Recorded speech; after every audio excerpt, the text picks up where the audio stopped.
एक हिंदू लड़का पाकिस्तान की फौज में मेजर बन गया और पूरे 8 साल तक किसी को पता नहीं चला। यह कोई फिल्म नहीं है, यह सच है। और इस कहानी का अंत इतना दर्दनाक है कि मैं चाहता हूं आप वीडियो बंद कर दो, पर बंद मत करना, क्योंकि यह कहानी हर भारतीय को सुननी चाहिए।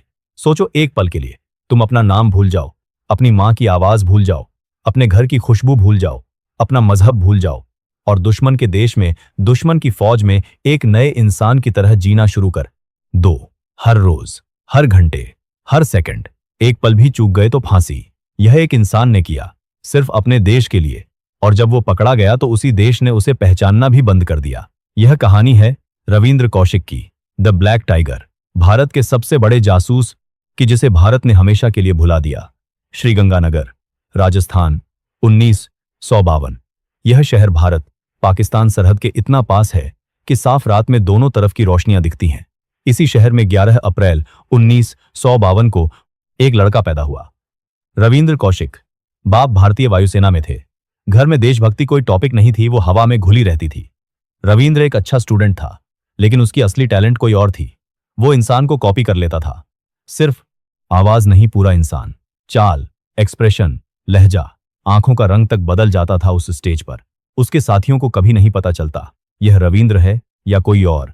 यह एक गिफ्ट था या शायद एक ऐसी कर्ज जो उसे एक ऐसी दुनिया में ले गई जहां से वो कभी वापस नहीं आया। 1973, लखनऊ, एक national drama competition. Ravindra stage पर एक भारतीय सैनिक का रोल कर रहा था जो दुश्मन की टॉर्चर में भी नहीं टूटा। हर लाइन इतनी रियल थी, हम अपनी मिट्टी के लिए लड़ेंगे, हार नहीं मानेंगे, कि ऑडियंस रुक रुक के सांस ले रहा था। एक भारतीय सैनिक का रोल कर कार्ता में करवार है था। मेरा नाम रविंद्र कौशिक है और मैं अपने देश से कभी गद्दारी नहीं करूंगा। अंधेरे में पीछे 2 आदमी बैठे थे जो ऑडियंस नहीं थे, वो रॉ के स्काउट्स थे। उन्होंने एक दूसरे को देखा और बिना कुछ कहे दोनों समझ गए, उन्हें अपना आदमी मिल गया था। कुछ दिन बाद रविंद्र के हॉस्टल का दरवाजा खटखटाया गया। 2 आदमी, सादे कपड़े, कोई आईडी नहीं, सीधे बात पर आए। तुम पाकिस्तान जाओगे, वहां एक नए इंसान की तरह रहोगे, पाकिस्तानी फौज में घुसोगे और हमारे लिए काम करोगे। कोई और होता तो उठ के चल देता। रविंद्र ने एक सवाल नहीं किया, बस इतना बोला, ठीक है। वो 21 साल का था और शायद उस पल उसने महसूस किया हो कि यह एक ऐसी लाइन है जिसके बाद वापसी नहीं होती। फिर भी हां, दिल्ली, 1973, रॉ की एक सीक्रेट ट्रेनिंग फैसिलिटी। यहां कोई वेपन्स नहीं सीखे जाते, कोई गैजेट्स नहीं। यह कोई जेम्स बॉन्ड ट्रेनिंग नहीं थी, यह था एक इंसान को मिटाना और एक नया इंसान बनाना। पहले आया उर्दू, सिर्फ बोलना नहीं, पाकिस्तानी लहजा, लाहौर का एक्सेंट, हर लफ्ज इतना नेचुरल कि एक भी पाकिस्तानी शक ना कर सके। रविंद्र ने घंटों तक मिरर के सामने बात की, अपनी आवाज रिकॉर्ड की, सुनी, दोबारा की, जब तक परफेक्ट नहीं हुआ बंद नहीं किया। फिर इस्लाम, एक हिंदू लड़का नमाज सीख रहा था, कुरान याद कर रहा था, रोज रख रहा था, हर रिवायत, हर बात करने लगता है भारत को, लगता है भारत को, लगातार रहा था। उसूल इतनी गहराई से कि कोई भी आलिम उसे टेस्ट करता तो पास हो जाता।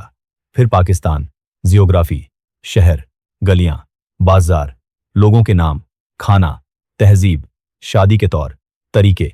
वो गलियां जो उसने कभी देखी नहीं थी उसे अपनी लगनी चाहिए थी।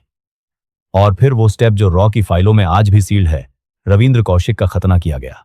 एक हिंदू मर्द को फिजिकली भी पाकिस्तान का बना दिया गया और एक रात दिल्ली में रविंद्र कौशिक के सारे सरकारी रिकॉर्ड्स डिस्ट्रॉय कर दिए गए। ऑफिशियली वो इंसान अब एग्जिस्ट नहीं करता था, उसकी जगह खड़ा था नब्बी अहमद शकीर, इस्लामाबाद का रहने वाला, एक आम पाकिस्तानी। वो बाप जो राजस्थान में सोचता था बेटा दिल्ली में जॉब कर रहा है, अब एक ऐसा बेटा था जो ऑफिशियली इस दुनिया में था ही नहीं। नवंबर 1975, अमृतसर के बाहर, एक अंधेरी रात, बीएसएफ की चौकी के पास एक आदमी ने सरहद पार की, अकेला, पैर कांप रहे थे, अंदर एक पूरी जिंदगी की भावनाएं एक साथ उबल रही थी, लेकिन चेहरा बिल्कुल शांत, बिल्कुल पाकिस्तानी। नब्बी अहमद शकीर पाकिस्तान की जमीन पर खड़ा था और रविंद्र कौशिक ऑफिशियली दुनिया से जा चुका था।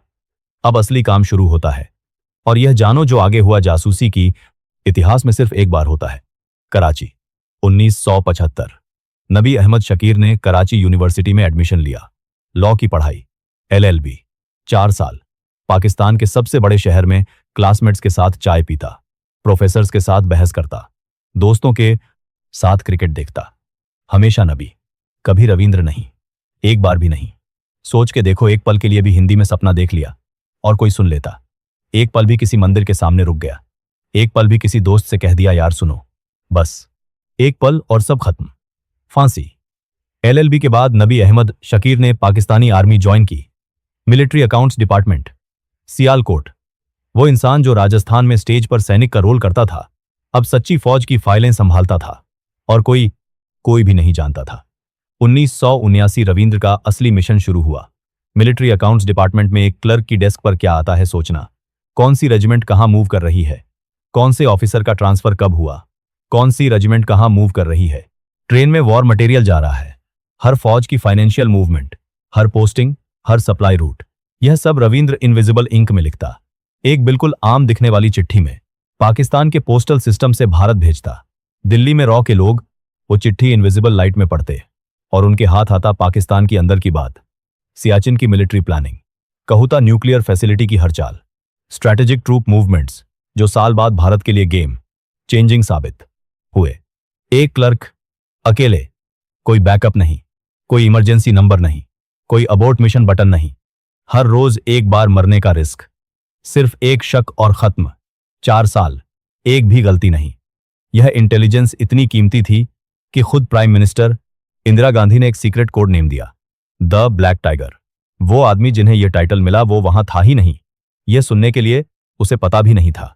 लेकिन कहानी यहां खत्म नहीं होती, क्योंकि रविंद्र सिर्फ एक जासूस नहीं था, वो एक इंसान भी था। पाकिस्तानी आर्मी में उसने एक औरत से शादी की, अमानत नबी, एक फौजी की बेटी, एक बेटा पैदा हुआ। वो बेटा अपने बाप को नबी अहमद शकीर के नाम से जानता था। एक पाकिस्तानी फौजी, एक डिवोटेड मुस्लिम, और राजस्थान में रविंद्र का असली बाप रोज सुबह उठता था, चाय पीता था और सोचता था मेरा बेटा कहां होगा, ठीक होगा। 8 सालों में रविंद्र सिर्फ एक बार भारत आया, सिर्फ एक बार, अपने भाई की शादी पर, दुबई के जरिए, सऊदी अरब के जरिए। एक दुबई बिजनेसमैन का नकाब पहने, अपनी मां के हाथ का खाना खाया, अपने बाप का चेहरा देखा, अपने भाई को गले लगाया और फिर वापस चला गया। पूरी जिंदगी में सिर्फ एक मुलाकात, बस इतना।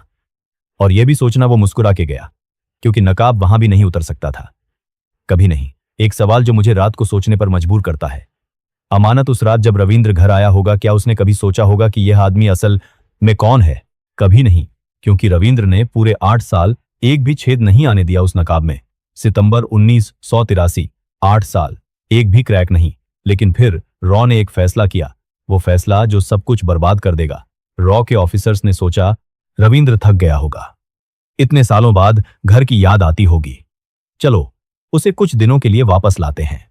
एक नया एजेंट पाकिस्तान भेजा गया, नाम इनायत मसीह, कम एक्सपीरियंस। मिशन सिर्फ इतना, रविंद्र तक पहुंचना और एक कोड वर्ड देना। मसीह बॉर्डर क्रॉस करते वक्त आईएसआई के हाथ लग गया, टॉर्चर हुआ, मसीह टूट गया। उसने बता दिया पाकिस्तानी आर्मी में एक इंडियन मोल है और आईएसआई ने एक ट्रैप सेट किया। इनायत को फोर्स किया रविंद्र के साथ मीटिंग अरेंज करो, पार्क लाहौर। एक आम सी मुलाकात, और जिस पल रविंद्र उस पार्क में दाखिल हुआ, चारों तरफ से आईएसआई के एजेंट्स ने घेरा डाल दिया। 8 साल की मेहनत, 8 साल का डर, 8 साल का अकेलापन, एक सेकंड में सब खत्म। और यह ध्यान रखो, ये रविंद्र की गलती नहीं थी, एक भी नहीं। उसे किसी ने बेटरे नहीं किया, रॉ की अपनी भूल ने उसे मरवाया। वो आदमी जो 8 साल दुश्मन की फौज में बैठ के एक भी राज्य नहीं तोड़ा, उसे उसी की अपनी एजेंसी ने अनजाने में खत्म कर दिया। सियालकोट इंटेरोगेशन सेंटर, 2 साल जो अंदर हुआ वो रिकॉर्ड्स पाकिस्तान की कस्टडी में है, शायद कभी बाहर ना आए। लेकिन एक चीज कंफर्म है, 2 साल की ब्रूटल टॉर्चर के बाद भी रविंद्र ने एक भी दूसरे इंडियन एजेंट का नाम नहीं बताया, एक भी ऑपरेशन एक्सपोज नहीं की, एक भी सीक्रेट नहीं तोड़ा। वो टूट सकता था, कोई भी टूट जाता, वो नहीं टूटा। 1985 में पाकिस्तानी मिलिट्री कोर्ट का फैसला आया, मौत की सजा। रविंद्र ने वो भी सुना, खामोशी से। बाद में पाकिस्तान सुप्रीम कोर्ट ने कम्यूट किया उम्र कैद, सियालकोट, फिर कोट लखपत, फिर मियांवाली। तीनों जेलों में एक ही सवाल दिल के अंदर रोज, क्या भारत को पता है मैं यहां हूं? अब वो जवाब सुनना जो इस पूरी कहानी का सबसे दर्दनाक हिस्सा है।